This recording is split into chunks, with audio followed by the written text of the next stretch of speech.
ni mizozo, visa na mikasa duniani na Bwana Mizozo. Tafadhali, bonyeza neno subscribe chini ya video hii upate habari zetu moja kwa moja zinapotoka. Asanteni sana.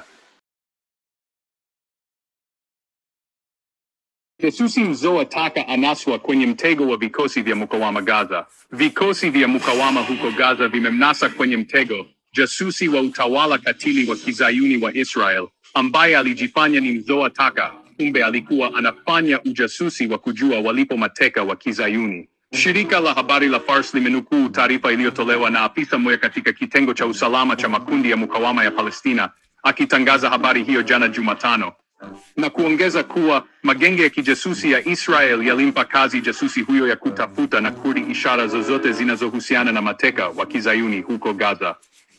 Kwa mujibu wa maelezo ambayo jarida la Al-Harith lililoruhusiwa kuchapisha taarifa hiyo, jasusi huyo mwenye umri wa miaka 33 aliyetajwa kwenye ripoti hiyo kwa jina la kupanga la TT alikamatwa miezi michache iliyopita alipokuwa akifanya ujasusi kupitia kujifanya ni Mzoa Taka katika ukanda wa Gaza.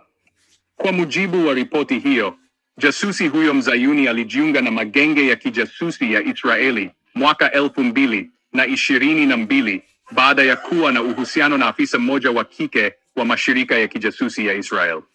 Kwa mujibu wa ripoti hiyo, afisa huyo wa kike aliyejifanya mkurugenzi wa shirika la habari za kigeni alidai anapenda kukusanya simulizi na uzoefu wa wapinzani wa mukawama katika ukanda wa Gaza, na kwa njia hiyo alianza uhusiano wake na jasusi huyo na baadaye kumtumia kwa maslahi ya utawala wa kizayuni huko Gaza.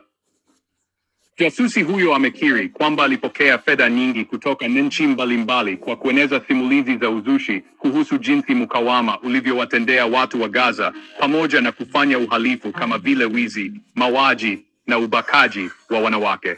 Kwa mujibu wa ripoti hiyo, kazi muhimu zaidi iliyofanywa na jasusi huyo ilikuwa ni kutafuta na kuchimba uchafu ili kupata mabaki ya aina mahususi ya chakula ambacho Israel iliruhusu kuingia ukanda wa Gaza katika majira ya joto ya mwaka 2024. Magenge ya kijasusi ya Israel yalimtaka jasusi huyo kutafuta mada hizo kwa kisingizio cha kukusanya plastiki na mbao na kuripoti ishara zozote zinazohusiana na waliko mateka wa kizayuni huko Gaza.